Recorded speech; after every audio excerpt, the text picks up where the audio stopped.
In this video, we'll go over bit patterns, bytes in memory, hexadecimal notation, and ASCII codes.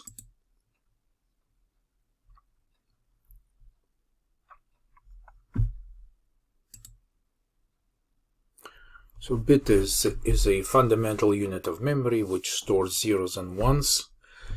Everything is stored in the computer is a unit of bits.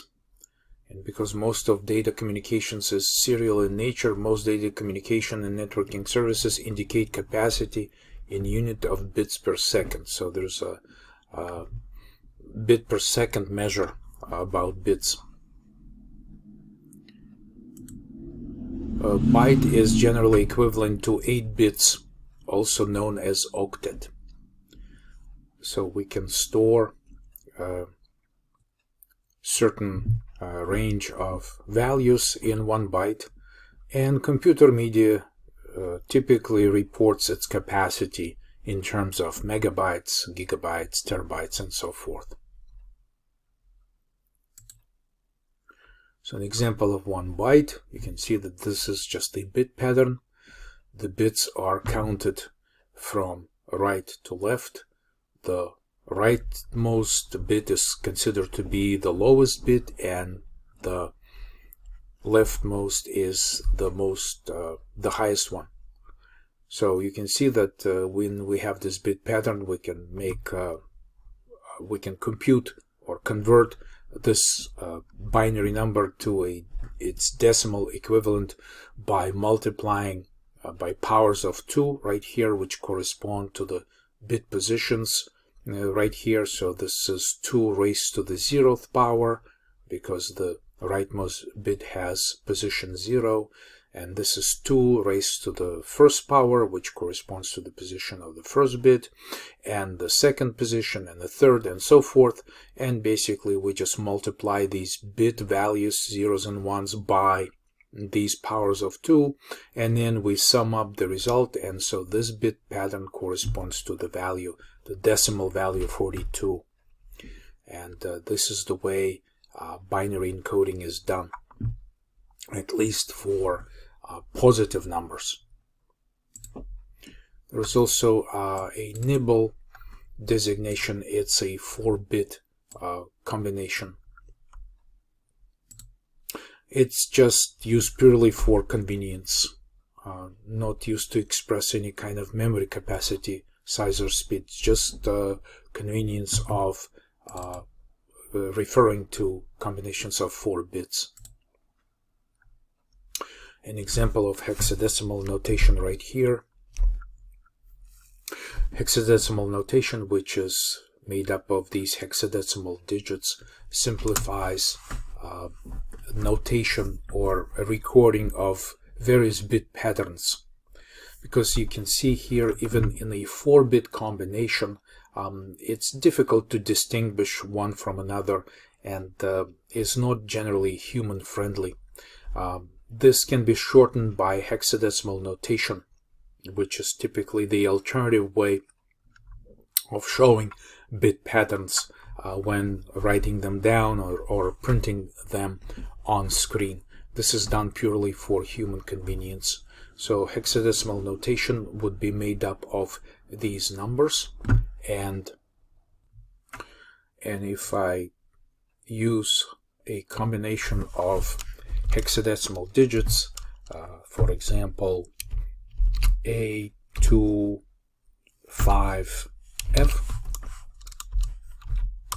this simply represents, I'll just repeat it one more time, provide a little bit more space, and you can see that hexadecimal digit A represents a bit pattern of decimal value 11. So right here I can just replace it by this bit pattern. 2 is 0010, 5 is 0101, and F would be 1111. So this is a short version of this binary number, which looks like this, and therefore we can just say that this hexadecimal number represents this specific bit pattern. And here you can immediately recognize that using hexadecimal notation can be much more convenient and somewhat easier to use compared to extremely human unfriendly bit patterns, which are actually used by a computer when instructions and memory values are processed by your CPU. To put this into a C and C++ context, if I create an integer x and I want to initialize it with this hexadecimal number, I need to prefix it with 0x. So C and C++ compiler will use or recognize this prefix as this is a hexadecimal number, and of course there will be a normal semicolon at the end of it. My advice to you is also never try to use a prefix 0 like this in front of your numbers, because if you do, this will no longer be interpreted by the compiler as a decimal value, but rather a 0 prefix is used by C and C++ compilers to recognize octal values. So this will be an octal number and not a decimal number. Octal numbers also are convenient notation for encoding bit patterns, but they are corresponding to the bit patterns of 3 binary digits. So you can see right here, if I'm using octal notation and this is octal 3, this would just represent the 0, 1, 1 bit pattern, and digit 4 will represent 1, 0, 0. So octal 34 represents this kind of bit pattern. Octal notation is quite popular when programming device drivers and other type of programs that control hardware directly. If you recall, it's also should be noted that when we use a device such as cout to print addresses of our variables, typically the output will be displayed as a hexadecimal notation. Just is a again convenient way of encoding difficult to use bit patterns that would recognize specific unique memory addresses.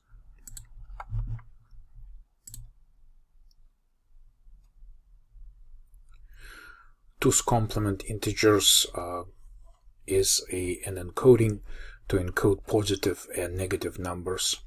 For instance, in order to store a negative number, the encoding is taking place such that you take a positive number. For instance, this is positive 1, and this is its bit pattern. The first step is to invert every bit of the positive number, so it becomes all ones over here and 1 0 right here. So 1 1 1 1 1 1 0, and you add 1 to it. You can see that then you're finished your encoding of a negative number, and negative 1 will be visible in computer memory as all ones, or hexadecimal FF.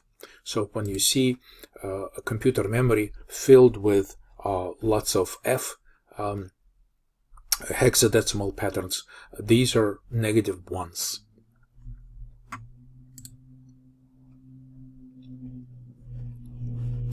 Here's an example of computing 2's complement value, which means that we would like to take a positive decimal number, and that would be its representation in a binary form, and we want to convert it to a negative equivalent. So what we do, we take this bit pattern right here, as you can see, and we flip every bit, and it becomes this. and then we add 1. So this 0 is replaced with 1. So this would be how decimal negative 13 is stored in computer memory. And these same steps will convert this negative 13 back to its positive equivalent. So the first step is to invert every bit, so it becomes this, and we add 1, and you can see that this is exactly equivalent to where we started with the positive 13. So the same steps are done in hardware to convert positive to negative and negative to positive, and this type of encoding is called 2's complement encoding of integers. Our final part of this presentation is just a quick look at ASCII characters.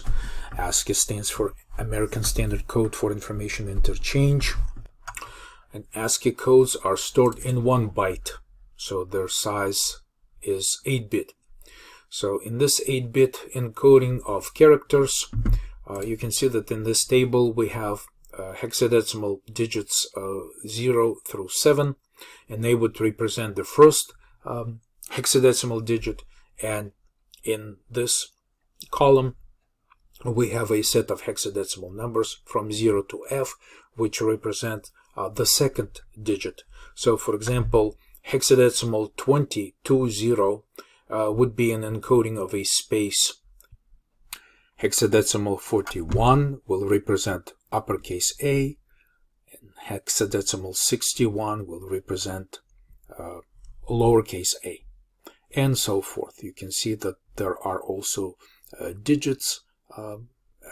Every character has a corresponding ASCII encoding in this table.